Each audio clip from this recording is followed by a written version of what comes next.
Hi everybody, कैसे हैं आप लोग। आई होप आप सभी लोग अच्छे होंगे, सेफ होंगे और अच्छे से पढ़ाई भी कर रहे होंगे। This is Ruchika and welcome to my channel.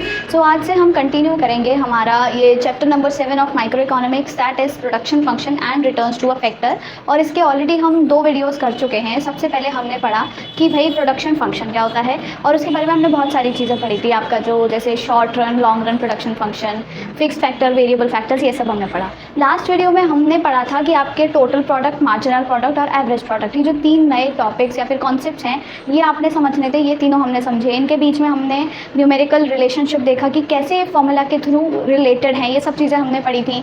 और एक न्यूमेरिकल भी सॉर्ट ऑफ मैंने कराया था जिससे आपको और क्लैरिटी मिल गई होगी। तो अगर अभी तक ये आपने नहीं पढ़ा है तो आप आई बटन पर क्लिक करके ज़रूर पढ़ लेना। बहुत इंपॉर्टेंट है, सुपर इंपॉर्टेंट है। और नहीं समझ आता है कुछ भी तो आप मुझसे पूछ सकते हो, ओके, कोई प्रॉब्लम नहीं है। अब हम बात करते हैं हमारे आज के टॉपिक की, जो कि है लॉ ऑफ वेरिएबल प्रपोर्शंस। मैंने लास्ट वीडियो में भी बताया था कि अब इस वाले वीडियो में हम पढ़ेंगे लॉ ऑफ वेरिएबल प्रोपोर्शंस। तो ये लॉ ऑफ वेरिएबल प्रोपोर्शंस होता क्या है, इसका जिक्र एक्चुअली मैंने लास्ट वीडियो में करा था। तो देखो, नाम से समझ आ रहा है जो प्रपोर्शन है, एक रेशियो है ना, वो वेरिएबल है, फिक्स्ड नहीं है। कैसा है? वेरिएबल है, मतलब चेंज होता रहेगा। किसके बीच के रेशियो की बात हो रही है? कोई 2 चीज़ होंगी। अब वो कौन सी 2 चीज़ हैं? यहाँ पर वो 2 चीज़ हैं, एक आपका फिक्स्ड फैक्टर और आपका एक वेरिएबल फैक्टर। तो इन दोनों का जो रेशियो है ना, यानी कि आपकी जो एल है और के है, लेबर है और कैपिटल है, उसका रेशियो चेंज होता रहेगा, वेरिएबल रहेगा। और ऐसा कब होता है? ऐसा शॉर्ट रन में होता है या लॉन्ग रन में होता है? आप खुद सोच के बताओ। शॉर्ट रन में तो क्या होता है, फिक्स्ड फैक्टर फिक्स्ड रहते हैं, वेरिएबल वेरिएबल रहते हैं। हम फिक्स्ड वालों को चेंज नहीं कर सकते तो इसलिए वो फिक्स्ड ही रहते हैं। पर जो आपका लॉन्ग रन होता है उसमें दोनों ही फैक्टर्स, चाहे वो फिक्स्ड हो वो वेरिएबल हो, वो दोनों वेरिएबल हो जाते हैं। क्योंकि लॉन्ग रन में हमारे पास इतना इनफ टाइम होता है कि हम फिक्स्ड वाले फैक्टर्स को भी चेंज कर सकें, तो वो भी वेरिएबल हो जाते हैं। तो लॉन्ग रन में जो हमारा रेशियो रहता है बिटवीन द आपका लेबर और कैपिटल, यानी कि फिक्स्ड फैक्टर और वेरिएबल फैक्टर, वो कांस्टेंट रहता है, ठीक है। पर शॉर्ट रन में हमारा जो ये रेशियो है, प्रोपोर्शन है दोनों के बीच का, फिक्स फैक्टर और आपका जो वेरिएबल फैक्टर है, इन दोनों के बीच का, वो क्या होता है, चेंज होता रहता है। क्यों चेंज होता रहता है? क्योंकि वहाँ पे फिक्स्ड को तो हम फिक्स्ड ही रख रहे हैं, हम फिक्स्ड को तो चेंज ही नहीं कर सकते। अगर आपकी लैंड है तो वो लैंड एक ही रहेगी आपके पास, भले आप उस पर लेबर चाहे 1 लगाओ, चाहे 10 लगाओ, चाहे 100 लगाओ, तो रेशियो चेंज होता रहेगा हर बारी लैंड का और लेबर का, ठीक है। पहले 1:10, फिर 1:100, लैंड 1 ही रहेगी और लेबर चेंज होती जा रही है। तो इसीलिए एक चीज़ आपको समझ आ गई होगी कि ये जो लॉ वेरिएबल प्रोपोर्शंस है, ये किस, आप कह लो, किस रन में, किस पीरियड ऑफ टाइम में काम करेगा, शॉर्ट पीरियड ऑफ टाइम में। ये सिर्फ शॉर्ट रन के लिए है, ये लॉन्ग रन के लिए नहीं है। क्योंकि शॉर्ट रन में क्या होता है, जो फिक्स फैक्टर और वेरिएबल फैक्टर का बीच का रेशियो या प्रोपोर्शन है वो वेरिएबल होता है, और यही नाम से ये लॉ है, लॉ ऑफ वेरिएबल प्रोपोर्शंस। तो इसीलिए ये शॉर्ट रन में काम करेगा। एक चीज़ आपने समझ आ गई, ठीक है, ये याद रखना है, इंपॉर्टेंट पॉइंट है। और शायद ये जो आपके एमसीक्यूज वगैरह आते हैं ना, या फिर ऑब्जेक्टिव क्वेश्चंस होते हैं, उसमें पूछा जा सकता है कि लॉ ऑफ वेरिएबल प्रोपोर्शन कौन से उसमें काम करता है, शॉर्ट रन में या लॉन्ग रन में, या दोनों में, या किसी में नहीं करता, ऐसे ऑप्शन आ सकते हैं। तो आपने याद रखना है शॉर्ट रन में ही काम करेगा। और दूसरी चीज़ें क्या बताता है हमको, प्रोडक्शन का बिहेवियर बताता है कि कैसे प्रोडक्शन होगा शॉर्ट रन में, क्योंकि शॉर्ट रन की बात कर रहे हैं। साथ ही साथ टीपी और एमपी, टोटल प्रोडक्ट और मार्जिनल प्रोडक्ट, कैसे बिहेव करेंगे। टोटल प्रोडक्ट और मार्जिनल प्रोडक्ट किसका होता है, वेरिएबल फैक्टर का, यानी कि इसका सिर्फ लेबर का। फिक्स फैक्टर का तो कुछ नहीं है, फिक्स फैक्टर तो चेंज ही नहीं हो रहा, तो सिर्फ वेरिएबल फैक्टर की बात हो रही है। तो वेरिएबल फैक्टर का टोटल प्रोडक्ट, वेरिएबल फैक्टर का मार्जिनल प्रोडक्ट कैसे बिहेव करेंगे, और इन सब की वजह से प्रोडक्शन कैसे होगा, वो कैसे बिहेव करेगा, कब बढ़ेगा कब घटेगा, ये सारी चीज़ें ये हमको लॉ बताता है। तो मैंने आपको एक ब्रीफ दे दी है कि लॉ हमको बताता क्या है। अब सिंपल सी बात है, आगे बढ़ने से पहले हम क्या करेंगे, ये जो टेबल नज़र आ रही है ना, इसे फिल करते हैं। देखो, ये टेबल में ना ये कॉलम भी फिल्ड था ऑलरेडी, पर मैंने ये ब्लैंक इसलिए छोड़ा है जिससे कि आप लोग भी प्रैक्टिस कर सको। लास्ट वीडियो में मैंने बताया था कि फॉर्मूलाज यूज़ करके आप कैसे ये सब चीज़ें कैलकुलेट कर सकते हो, राइट। तो मार्जिनल प्रोडक्ट कैलकुलेट करना आप लोगों को आता ही है। मैंने आपको बताया था फर्स्ट यूनिट ऑफ लेबर पर, फर्स्ट यूनिट का जब प्रोडक्शन हो रहा है, या मैं सॉरी, फर्स्ट यूनिट जब हम एम्प्लॉय कर रहे हैं वेरिएबल फैक्टर की, तो क्या होगा, हमारा जितना टीपी है उतना ही एमपी होगा, ठीक है, और उतना ही एपी भी होता है, एवरेज प्रोडक्ट। तो ये तो उतना ही रहेगा, यानी कि एक लेबर ने हमको कितना काम करके दिया, 10, एडिशन कितने का हुआ, 10 का, तो यानी कि ये हो गया। अब दूसरे में क्या होगा, टीपीएन माइनस टीपीएन माइनस 1, यानी कि पहले वाला माइनस करते जाना है। ये भी मैंने आपको बताया था, तो अब दिमाग नहीं लगाना है, फॉर्मूला भूल जाओ। अब क्या करना है, बस पहले वाला माइनस करते जाओ। 30 माइनस 10 20, 45 माइनस 30 15, 52 माइनस 45 7, और आपका 52 माइनस 52 0, 48 माइनस 52 माइनस का 4। डन। तो ये हो गया आपका पूरा टेबल फिल। अब ये जो टेबल है इसे ज़रा गौर से देखो। सबसे पहले यहाँ पर क्या हो रहा है, मान लो ये एक फार्मर की लैंड है, ठीक है। फार्मर एक चीज़ का प्रोडक्शन कर रहा है, वीट का प्रोडक्शन कर रहा है। अब जब वो वीट का प्रोडक्शन कर रहा है तो उसने अपनी लैंड तो उसकी फिक्स्ड रहेगी। अब ये फिक्स्ड क्यों रहेगी, क्योंकि यहाँ पे हम शॉर्ट रन की बात कर रहे हैं। शॉर्ट रन में फिक्स्ड फैक्टर फिक्स रहता है, तो एक ही लैंड है उसके पास, 1 1 1 1 लिखा हुआ, एक ही लैंड है। पर वो क्या कर रहा है, वो लेबर की क्वांटिटी बढ़ाता जा रहा है। सबसे पहले की बात करते हैं, जब सबसे पहले हमारे पास एक ही लैंड थी और उसने क्या किया, ताज़ा नई एक लेबर लगा ली। अब वो जो एक लेबर है वो उसको करके दे रही है 10 यूनिट काम। मान लो वो चेयर्स बनाता है, फार्मर को छोड़ो, हम एक प्रोड्यूसर की बात कर लेते हैं। मान लो वो कुर्सियाँ बना रहा है, ये सबसे बड़ी एग्जाम्पल है। तो वो क्या कर रहा है, 10 कुर्सियाँ उसने बना करके दी उस लेबर ने। अब उसने सोचा कि यार ये तो सही काम कर रहा है, मैं ऐसा करता हूँ एक और लेबर लगा लेता हूँ दूसरी। अब जो दूसरी लेबर आई तो उन दोनों ने मिलकर तो 30 कुर्सियाँ बना दी। ऑब्वियसली जब एक जना 10 काम कर रहा है तो दूसरा आएगा तो और भी ज़्यादा काम होगा। तो दोनों ने क्या किया, मिलकर के 3 गुना ज़्यादा, पहले 10 थी 30 हो गई, यानी कि 3 गुना ज़्यादा कुर्सी बना दी, 30 कुर्सी। पर दूसरी लेबर जो आई उसने अकेले ने कितनी बनाई, 20 कुर्सियाँ बनाई। यानी कि उसने देखा अरे भाई पहले वाला तो सिर्फ 10 बना रहा था, दूसरे वाले के आने से काम बढ़ गया और वो अकेला 20 कुर्सी बना रहा है। अब उसने सोचा मैं एक और लेबर लगा लेता हूँ। उसने जैसे ही एक और तीसरी लेबर लगाई तो उसका टोटल प्रोडक्ट फिर बढ़ गया, उसकी 30 की जगह 45 कुर्सियाँ बनी है।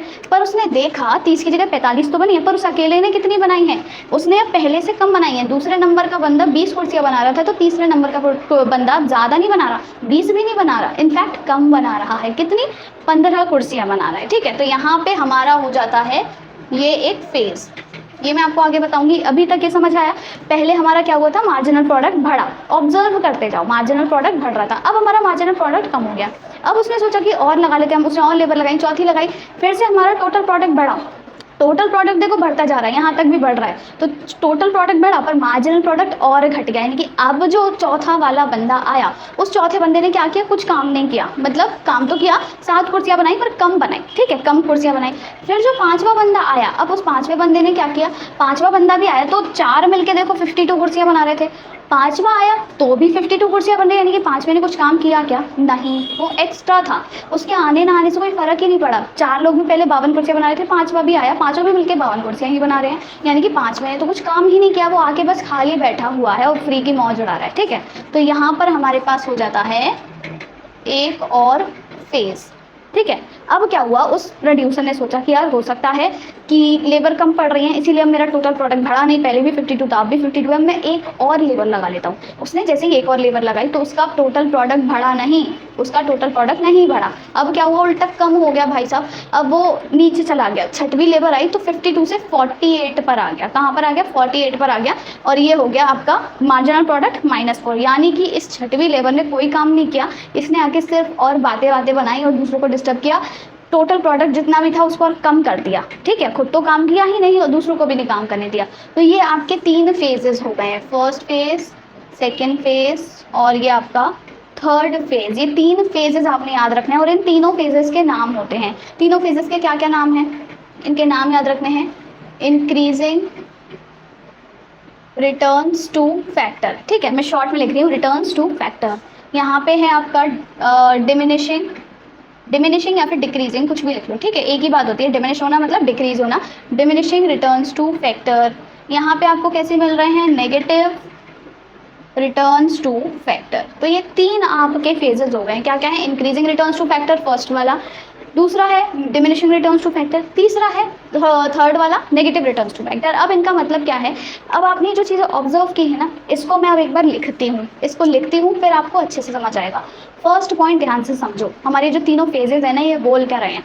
फर्स्ट फेज हमारा बोल रहा है कि when MP increases, first phase में क्या हो रहा है, MP इंक्रीज हो रहा है, when MP increases TP increases eight increasing rate, TP increases at increasing rate, TP भी इंक्रीज हो रहा है, इंक्रीजिंग रेट पे इंक्रीज हो रहा है, ठीक है। हमारा सेकंड फेज क्या बोलता है, व्हेन MP डिक्रीजेस, तो TP भी क्या हो रहा है, तब भी इंक्रीज हो रहा है। बस इसे देख के लिखना है हमको, मैं अपनी मर्जी से नहीं लिख रही हूँ, मैं इस टेबल में से देख करके लिख रही हूँ, ठीक है। पहले MP इंक्रीज हो रहा है, 10 से 20 हुआ फर्स्ट फेज में सिर्फ, तो TP भी इंक्रीज हुआ और इंक्रीजिंग रेट पे इंक्रीज हुआ। फिर दूसरी बार में MP डिक्रीज हो गया, देखो 15-17 ऐसे कम कम होता जा रहा है, तो अब क्या हुआ, TP क्या डिक्रीज हुआ क्या, नहीं, TP तो अभी भी इंक्रीज हो रहा है, तो TP increases eight decreasing rate, यहाँ पे क्या है, डिक्रीजिंग रेट, और तीसरा हमारा फेज क्या कहता है कि व्हेन एमपी इज नेगेटिव। अब एमपी कम नहीं हो रहा, पहले बढ़ रहा था फिर कम हो रहा था, अब एमपी कम नहीं हो रहा, अब तो एमपी नेगेटिव हो गया है। क्या है? When MP is negative. तो टीपी क्या हो रहा है? टीपी क्या बढ़ रहा है? अभी भी नहीं, पहले दो केसेस में तो बढ़ रहा था तो हमने लिख दिया कि भाई बढ़ रहा है, अब वो बढ़ नहीं रहा है, तो अब यहाँ पे क्या होगा? टीपी आपका डिक्रीजेस, सिंपल, टीपी डिक्रीजेस। तो ये 3 पॉइंट्स आपने याद रखने हैं जो इसी में से ही बने हैं, और आपको इतना ज़्यादा याद करने की ज़रूरत नहीं है, बस ये याद रखो। देखो पहले क्या होता है, इनिशियली मैंने कहानी समझाई कि शुरू में क्या होगा, लैंड को तो आप देखो बढ़ा नहीं सकते हो, आप बस लेबर पे काम कर सकते हो, लैंड तो फिक्स रहेगी। तो क्या होगा, शुरू में जब आप और धीरे धीरे लेबर और एम्प्लॉय करोगे ना, तो वो और ज़्यादा काम करके देंगे, तो एमपी बढ़ेगा, मार्जिनल प्रोडक्टिविटी बढ़ेगी और टीपी भी बढ़ेगा। दूसरे फेज में क्या होगा, मार्जिनल प्रोडक्टिविटी उनकी कम होगी और टीपी तभी भी बढ़ेगा। तीसरे फेज में ये होगा कि एमपी कम यानी कि नेगेटिव हो जाएगा और टीपी आपका फॉल होने लगेगा। तो इससे एक और पॉइंट हमको, इंपॉर्टेंट पॉइंट हमको समझ आता है कि इंपॉर्टेंट पॉइंट, अच्छा चलो बाद में बताऊंगी, ये आपको आई होप समझ आ गया। अब इसी को ना देखो हम ग्राफिकली समझ सकते हैं, ग्राफ बनाना या फिर ग्राफ समझना बहुत इंपॉर्टेंट है और ये बहुत बार पेपर में पूछा जाता है। तो ये अभी के लिए मैं इस सबको रब कर रही हूँ, ठीक है।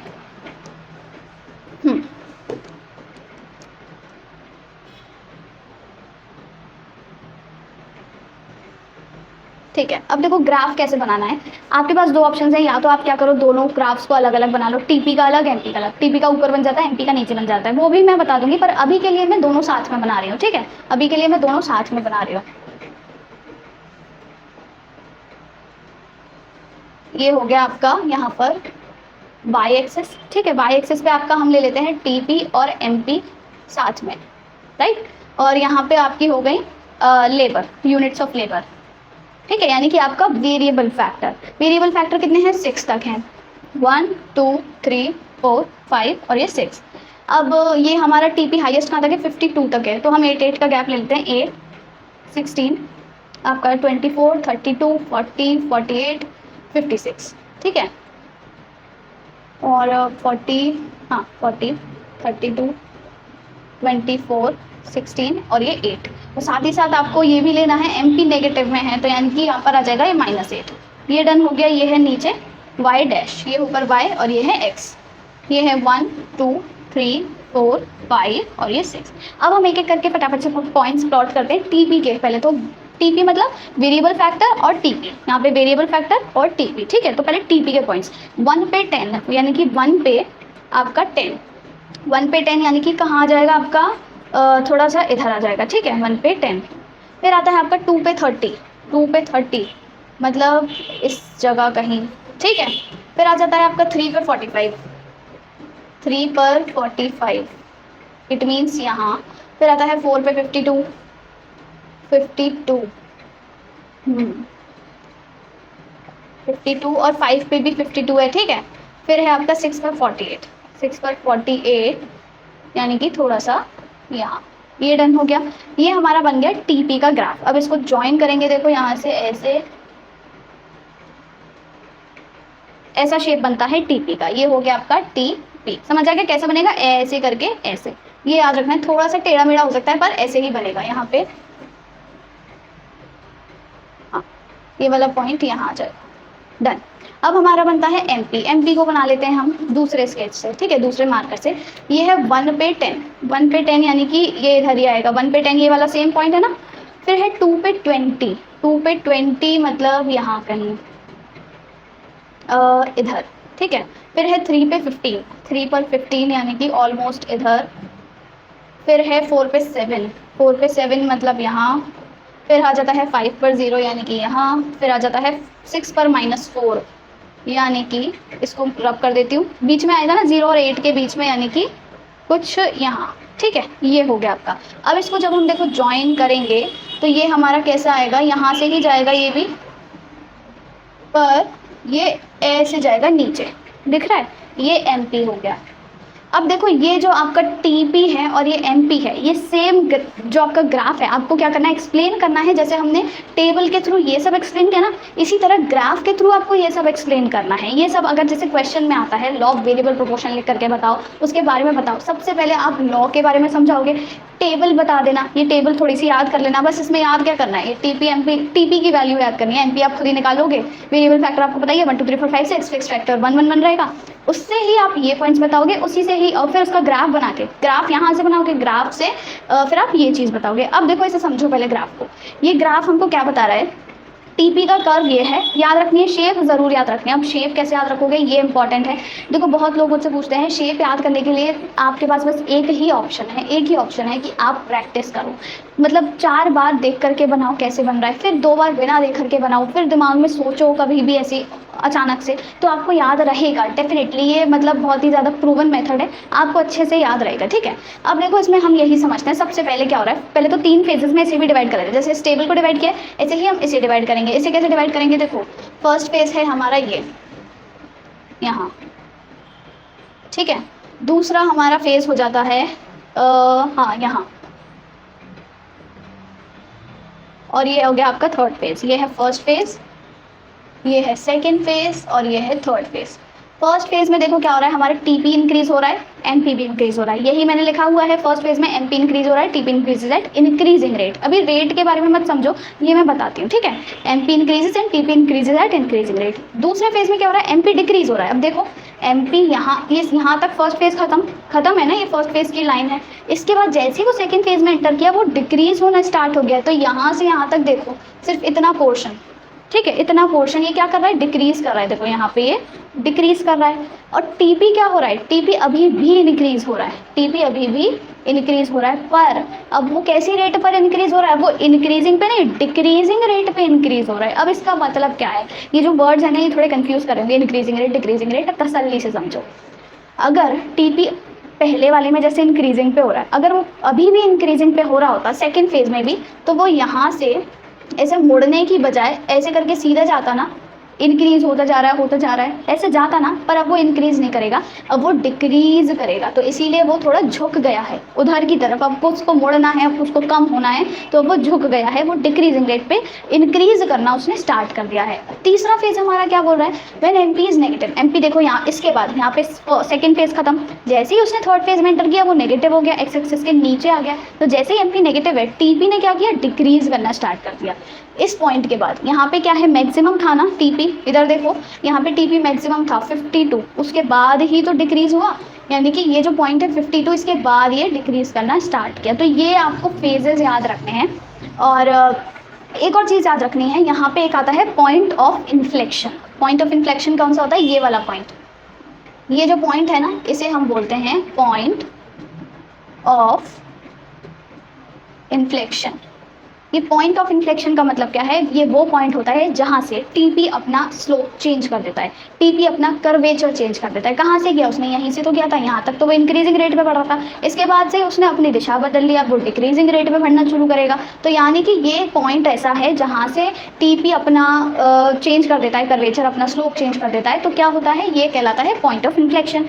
एक और पॉइंट है, जो 3 पॉइंट्स है ना, इसके अलावा एक एक्स्ट्रा पॉइंट है, ये तो फेजेस की बात बताई, फर्स्ट सेकंड थर्ड। एक और पॉइंट यहाँ पे आप एडिशनल ऐड कर सकते हो, मतलब एक एक्स्ट्रा पॉइंट, कि व्हेन आपका टीपी इज मैक्सिमम, जब टीपी मैक्सिमम है उस टाइम पे आपका एमपी कैसा है, 0 है। यहाँ पे देखो टीपी जब मैक्सिमम है 52, एमपी आपका क्या है, 0 है। इंपॉर्टेंट पॉइंट, ये पूछा जाता है कि एमपी कब 0 होता है, आपको बताना है सिंपली जब टीपी मैक्सिमम है, या फिर आपसे पूछा जाता है टीपी कब मैक्सिमम है, जब एमपी 0 होगा। तो ये याद रखने हैं, ये सब कुछ मैं समराइज कर दूंगी एक बार में, डोंट वरी। आई होप आपको ये समझ आ गया होगा, ये ग्राफ वगैरह ये चीज़ मैं रब कर रही हूँ,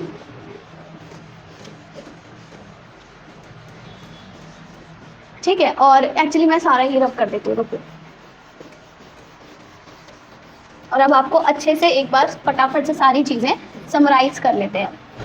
तो अभी तक हमने देखो सिंपल सी बात है, क्या पढ़ा कि लॉ वेरिएबल प्रोपोर्शन होता क्या है, ये हमको बताता है कि जब हमारा फिक्स फैक्टर फिक्स है, वेरिएबल फैक्टर को हम और बढ़ाते जा रहे हैं, तो कैसे हमारा प्रोडक्शन मतलब आप बिहेव कर रहा है, टीपी और एमपी कैसे बिहेव कर रहे हैं बेसिकली। तो हमने ये ग्राफ पढ़ा, इसी ग्राफ को देखो ऊपर नीचे करके बताती हूँ अलग अलग, ठीक है। ये है आपका यहाँ पे टीपी का ऐसा कुछ शेप था, याद आया? और इसी के नीचे आप क्या करोगे, एमपी बना दोगे, ठीक है।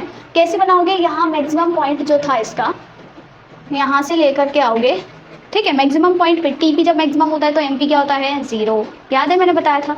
तो आपका क्या हो जाएगा, इस तरीके से बनेगा कुछ, यहाँ से होता हुआ जाएगा, ठीक है। ऐसे मान लो ये 0 है, ठीक।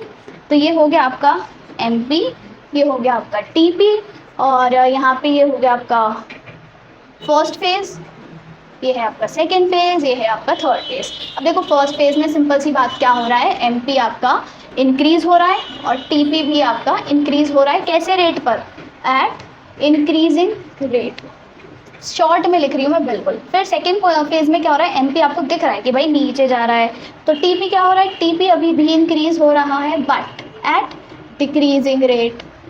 और तीसरे फेज में आपका क्या हो रहा है कि एमपी हो गया भाई हमारा नेगेटिव और आपका टीपी स्टार्ट्स फॉलिंग, ठीक है।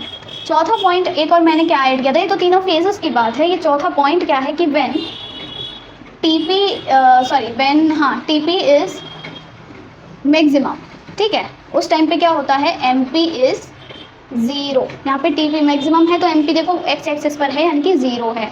अब आपको एक चीज़ अगर समझ नहीं आ रही कि रेट की क्या चक्कर है, इंक्रीजिंग रेट डिक्रीजिंग रेट, तो ये रेट मतलब कि ये है कि जो टीपी का जो रेट होता है ना, वो कुछ नहीं है, वो एमपी ही है। जैसे जैसे एमपी बिहेव करेगा ना, वही रेट होगा टीपी का। अगर यहाँ पे एमपी इंक्रीज कर रहा है तो टीपी का रेट इंक्रीजिंग है, एमपी डिक्रीज कर रहा है तो टीपी का रेट डिक्रीजिंग है। तो आपको ये रेट याद, मतलब अगर पूरा सेंटेंस आप जैसे याद करना चाह रहे हो तो आप, मैं समझ सकती हूँ आपको नहीं याद हो पा रहा होगा कि कब इंक्रीजिंग रेट लिखें कब डिक्रीजिंग रेट लिखें।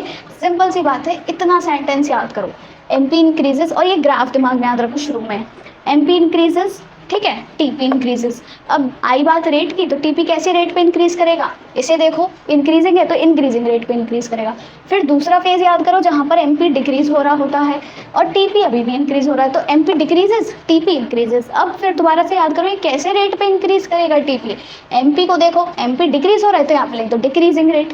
तीसरे में कोई रेट वेट का चक्कर नहीं है, एमपी डिक्लाइन मतलब नेगेटिव हो रहा है और टीपी आपका फॉल हो रहा है। ये तीन कहानी आपको याद रखनी है। और एक और पॉइंट याद रखना है कि टीपी जब मैक्सिमम होगा तो एमपी नेगेटिव 0 हो जाएगा। ये वाला पॉइंट ऑफ इन्फ्लेक्शन बताता है। पॉइंट ऑफ इन्फ्लेक्शन क्या होता है, जहाँ से अपना टीपी कर्वेचर या फिर स्लोप अपना चेंज कर लेता है। तो ये सारी कहानी आपने याद रखनी है रिगार्डिंग आपका ये जो रिलेशनशिप है, मतलब रिलेशनशिप है ना, ग्राफिकल रिलेशनशिप बिटवीन टीपी और एमपी। आई होप आपको समझ आ गया होगा। और ये क्या है, लॉ ऑफ वेरिएबल प्रोपोर्शंस। और इसके साथ हमारा ये लॉ खत्म होता है, बट और भी कुछ इंपॉर्टेंट पॉइंट्स हैं related to this law. So now let's move on to the next topic. अब हमने ये जो लॉ पढ़ा है ना, इसके कुछ कॉजेज़ हैं कि मतलब जो हमने फेजेस पढ़े like first phase, second phase, third phase, इसके कॉजेज़ हैं कि क्यों हमको कभी इंक्रीजिंग रिटर्न्स मिल रहे हैं, क्यों कभी हमको डिमिनिशिंग रिटर्न्स मिल रहे हैं, क्यों कभी एमपी इंक्रीज होता है कभी डिक्रीज होता है, टीपी क्यों ऐसे बिहेवियर चेंज कर रहा है। तो ये सब के कुछ कारण तो होंगे ना, तो ये कारण हमें जानना है। तो हम कॉजेज़ पढ़ते हैं। सबसे पहले बात आती है इंक्रीजिंग रिटर्न्स टू फैक्टर की। इंक्रीजिंग रिटर्न्स टू फैक्टर हमको क्यों मिल रहे हैं, because of fuller utilisation of the fixed factor. Fixed factor मतलब आपका लैंड।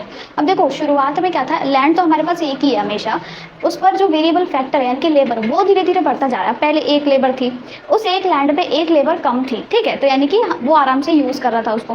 फिर 2 लेबर आई, वो 2 लेबर भी मतलब उस लैंड के लिए कम थी, उस लैंड के लिए मिनिमम 4 लेबर, मिनिमम नहीं एक्चुअली मैक्सिमम 4 लेबर चाहिए थी, ठीक है। अब 3 आई तो 3 भी आराम से काम कर रही थी, और 4 आई तो चारों ने पूरा यूटिलाइजेशन कर लिया उसका। तो फुलर यूटिलाइजेशन हो रहा है, चारों लोग आराम से खूब बढ़िया काम कर रहे हैं। और साथ ही साथ इसमें क्या हो रहा है, division of labour and increase in efficiency. धीरे धीरे वो क्या करेंगे, लेबर मतलब जो काम है उसे डिवाइड कर लेंगे कि भाई वो इस चीज़ में स्पेशलाइजेशन है उसका तो वो ये काम करेगा, उसका ये चीज़ में स्पेशलाइजेशन है तो ये काम करेगा। तो डिवीजन ऑफ लेबर से काम जल्दी होता है, एफिशिएंसी लोगों की इंक्रीज होती है। जो जिस काम में एक्सपर्ट है, स्पेशलाइज्ड है, वो उस काम को जल्दी करेगा ऑब्वियसली, तो इंक्रीज इन एफिशिएंसी। ये 2 कारण हैं पहले तो, जिससे कि हमको इंक्रीजिंग रिटर्न्स मिल रहे हैं। हमारा टोटल प्रोडक्ट बढ़ रहा है, फर्स्ट फेज में बढ़ रहा था टोटल प्रोडक्ट। अब तीसरा क्या है, better coordination between the factors. Better coordination कैसे, एक जो मतलब आपका लेबर है और जो आपका लैंड है, उन दोनों के बीच में बेटर कोऑर्डिनेशन है, मतलब वो दोनों अच्छे से काम कर पा रहे हैं। ऐसा नहीं है कि लैंड कम पड़ रही है और या फिर आपका लेबर कम पड़ रही है, ऐसा नहीं है कि लैंड आपकी बहुत ज़्यादा है या फिर लेबर आपकी बहुत ज़्यादा है, ऐसा कुछ भी नहीं है ना। 4 लेबर चाहिए थी, वहाँ तक काम हो गया, दोनों का मतलब पूर्ति हो गई। लैंड के लिए लेबर काफ़ी है, लेबर के लिए लैंड काफ़ी है, तो आपका फुलर यूटिलाइजेशन हो गया, एफिशिएंसी इंक्रीज हुई और वो बेटर कोऑर्डिनेशन में काम कर रहे हैं दोनों फैक्टर्स। तो इस चक्कर में मतलब इन 3 कारणों की वजह से हमको कैसे मिलते हैं इंक्रीजिंग रिटर्न्स। इंक्रीजिंग रिटर्न्स मतलब फर्स्ट फेज मतलब जहां पर टीपी इंक्रीज हो रहा है और एमपी भी इंक्रीज हो रहा है। और टीपी कैसी रेट पर इंक्रीज हो रहा है, एमपी वाली रेट पर। एमपी मतलब अगर एमपी इंक्रीज हो रहा है तो ऑब्वियसली टीपी भी इंक्रीजिंग रेट पर इंक्रीज होगा। मैंने इस तरीके से याद कराया, आपको याद रहेगा, इसीलिए मैं बार बार बोल रही हूँ, ठीक है। नेक्स्ट आता है causes of diminishing returns to factor. अब हमको डिमिनिशिंग रिटर्न्स कब मिलेंगे, डिमिनिशिंग रिटर्न्स मिलते हैं सेकंड फेज में, मतलब आपका एमपी तो डिक्रीज होगा, टीपी इंक्रीज होगा पर डिक्रीजिंग रेट पर इंक्रीज होगा, ठीक है। अब इसका कारण क्या है, पहली बात तो fixity of the factor, fix हो गया है एक फैक्टर, हमारा जो लैंड है ना वो हमारे पास फिक्स रह गई है। अब हम उस लैंड को बढ़ा ही नहीं सकते हैं। अब हम सिर्फ वो जो प्रोड्यूसर था वो क्या कर रहा था, वो आपके वेरिएबल फैक्टर्स यानी कि लेबर को बढ़ाता जा रहा था। अब वो लैंड तो उतना ही है, एक बार को मान लो लैंड और बढ़ा लें और वेरिएबल भी बढ़ाएं, लेबर भी बढ़ाएं तो काम चल सकता है, पर एक फैक्टर तो फिक्स ही है ना, उस पर आप कितना ही काम कर लोगे, जितनी उसकी मतलब आप कैपेबिलिटी है। उस पर मैंने बताया 4 लेबर की ही जरूरत थी तो उतने ही काम हो सकते हैं, पर नहीं, वो और बढ़ाता जा रहा है, वो एक फिक्स ही है लैंड। तो इस चक्कर में हमको डिमिनिशिंग रिटर्न्स मिलते हैं।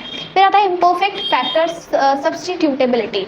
ये जो 2 हमारे फैक्टर्स ऑफ प्रोडक्शन है, लेबर और कैपिटल, या फिर आपका लैंड और लेबर, ठीक है। फिक्स्ड और वेरिएबल जो है, फिक्स क्या है लैंड, वेरिएबल क्या है लेबर। तो लैंड और लेबर वो क्या है, इम्परफेक्ट सब्स्टिट्यूटेबिलिटी शो कर रहे हैं, यानी कि एक दूसरे के सब्स्टिट्यूट नहीं है। क्या आप लैंड की जगह लेबर यूज कर सकते हो, नहीं। ये जैसे मान लो मैं और ये बोर्ड, ठीक है। अब मैं क्या हूँ, मैं वेरिएबल फैक्टर हूँ, ये बोर्ड क्या है, ये फिक्स फैक्टर है।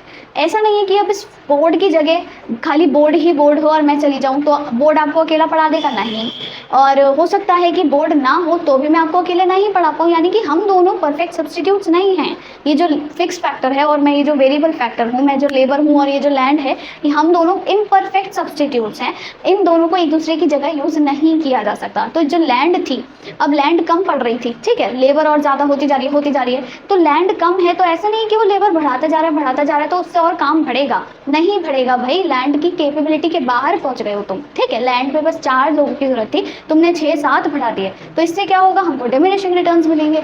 नेक्स्ट आपका पुअर कोऑर्डिनेशन। ऑब्वियसली यहाँ पे जब बेटर कोऑर्डिनेशन हो रहा था, यहाँ पे पुअर कोऑर्डिनेशन हो जाएगा, मतलब एक आइडियल रेशियो नहीं आ पाएगा। आपका फिक्स फैक्टर इतना होना चाहिए, आपका वेरिएबल फैक्टर इतना होना चाहिए, तो आपके पास एक आइडियल रेशियो नहीं है। आइडियल रेशियो क्या था, 4 लेबर तक बस, ठीक है, मतलब 1:4 का। पर अब यहाँ पर क्या है, पुअर कोऑर्डिनेशन हो गया है, तो इसीलिए भी हमको डिमिनिशिंग रिटर्न्स मिलते हैं। आई होप ये कॉजेस क्लियर हैं, और ये पूछे जाते हैं कि क्या क्या कॉजेस हैं इंक्रीजिंग रिटर्न्स के और डिमिनिशिंग रिटर्न्स के, ठीक है। तो ये बहुत इंपॉर्टेंट है। अब आता है नेक्स्ट अजम्पशंस, बेसिक है।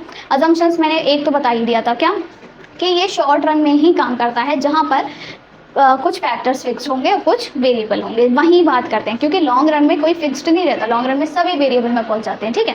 तो ये शॉर्ट रन की बात करता है। दूसरा कि स्टेट ऑफ टेक्नोलॉजी चेंज ना हो, ठीक है, मतलब अगर टेक्नोलॉजी चेंज होती है, टेक्नोलॉजी अगर चेंज हो गई, इम्प्रूव हो गई, तो इससे क्या होगा, ऑब्वियसली अगर मान लो 2 लेबर भी काम कर रही है एक लैंड पर तो भी ज़्यादा रिटर्न्स मिलेंगे।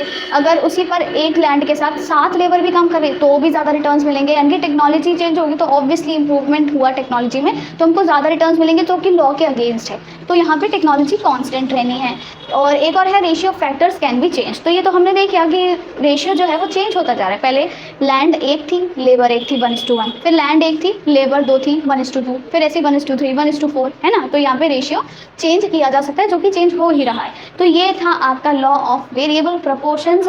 उसके बारे में हमने सारी चीज़ें पढ़ी कि क्या कैसे होता है, उसका ग्राफ वगैरह सारी चीज़ें। ग्राफ की देखो मैं बहुत बार बोल रही हूँ, प्रैक्टिस ज़रूरी है। मेरे पास पिछली बार भी बहुत सारे स्टूडेंट्स बोलते थे यार कि ग्राफ कैसे हम प्रिपेयर करें। तो ग्राफ के लिए आपको बस एक ही काम करना है। अभी जैसे आपने पढ़ लिया खुद से, इसमें देखा, अगर आप नोट्स बना रहे थे साथ में तो बना करके देखा होगा, अच्छी बात है। नहीं देखा तो अब बना करके देखना खुद से। एक बार गलत होगा, 2 बार गलत होगा, पर कभी सही होगा। 3-4 बार ऐसे फटाफट से रफ में बना करके देखो। एक बार मतलब उसका डिज़ाइन समझ आ गया ना कि कब कैसे उसको छोटा करना है, कब उसको नीचे ले जाना है, तो वो चीज़ आपको क्लियर हो जाएगी। तो ये ज़रूर करना, प्रैक्टिस इज इंपॉर्टेंट। मतलब आपके इकोनॉमिक्स में बहुत ग्राफ्स हैं, आगे तो अभी और आएंगे, बहुत सारे हैं। तो इसके लिए अभी से प्रैक्टिस करते चलोगे तो आपको एक पैटर्न भी समझ आ जाएगा, आपको अच्छे से याद रहेगा, ठीक है। और आपके एग्जाम्स भी चल रहे हैं तो आपको ये ज़रूरी ही करना है प्रैक्टिस। एंड यस, इसी के साथ वीडियो खत्म होता है। तो अगर आपको वीडियो अच्छा लगा हो तो please do give it a like, and subscribe किए बिना चैनल को प्लीज़ नहीं जाना। और अगर आपको नोट्स की ज़रूरत है तो आप टेलीग्राम ग्रुप भी ज्वाइन कर सकते हो। एंड येस, आपके एग्जाम्स है तो आप सैम्पल पेपर्स की भी ज़रूरत होगी। सैम्पल पेपर्स देखो बहुत अफोर्डेबल प्राइसेस पर, बहुत अफोर्डेबल प्राइसेस पे मेरी वेबसाइट पर है, उसका लिंक आपको डिस्क्रिप्शन में मिल जाएगा। हाँ, डिस्क्रिप्शन में मिल जाएगा या फिर कमेंट सेक्शन में देख लेना, मैं पिन कमेंट में डाल दूँगी। तो आप एक बार चेक कर लेना, आपको अगर ठीक लगे तो परचेस करो, नहीं लगे तो मत करो, कोई दिक्कत नहीं है, बट एटलीस्ट चेक वंस, तो आपको फ़ायदा ही रहेगा, कोई दिक्कत नहीं है, आप ईजिली परचेज कर सकते हो। बहुत अफोर्डेबल प्राइसेस पे मैंने रखे हैं। सो या that's all for this video. जल्दी से चैनल को सब्सक्राइब कर लें एंड वीडियो को लाइक कर दें। Thanks for watching and have a nice day.